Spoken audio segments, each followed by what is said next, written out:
Hi there, I'm the Reverend Dean Brown, Assistant to the Bishop of the New Jersey Synod, and I also serve as the Synod's Stewardship Specialist. That is, if you have questions about the faith practice of stewardship, I'm here to speak with you. I want to raise a question with you. Where have you learned about or seen generosity in your life? It's a great theological question to ponder. It's a practical theological conversation to be held as well. I've seen and learned about it in a variety of places. One time I remember experiencing it was on a Christmas Eve. It was maybe my second, third, fourth year as pastor. I was a newbie.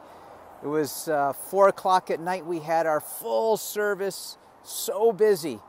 And when it was over, honestly, I was tired, having just vacuumed the floors, getting ready for the next service at 10 o'clock.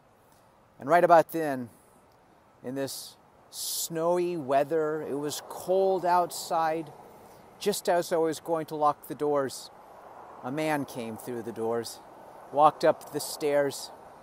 He looked wet, couldn't look me in the eye, and he appeared unkempt to me. I thought to myself, honestly, oh, here's going to be an act of Christian charity that I'm going to have to perform. And right then, this man put in my hand many $20 bills and said, please make sure this goes into the offering plate. This was the night that I did not just learn about generosity. That Christmas Eve, I experienced it. Or more aptly, it was an experience that seized me. I experienced that there are so many souls yearning to give and share with the church so that it may fulfill its mission. I discovered that I do not always recognize beforehand where and from whom that generosity may flow. I felt transformed, with generosity being the great equalizer, where there is neither benefactor nor beneficiary, but two people beholding the face of Christ in one another.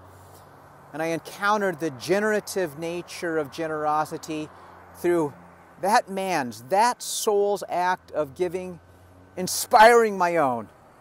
It rubbed off on me. As we enter the national holiday of Thanksgiving, and as we approach the liturgical time of year where there is Advent and Christmas being celebrated, I encourage you in worship and counsel, small groups, virtual coffee hours, to share these stories with one another. It's a great exercise, but more than that, it is remembering. It is remembering that others who have not known this joy may begin to learn and practice it. It is a remembering that resets our own spiritual intention, whereby the joy of giving and receiving is discovered yet again. And it is remembering where our faith becomes concretely active, carrying out and sharing in God's love for the world. Thanks be to God for generous souls all around us and your generosity. Amen.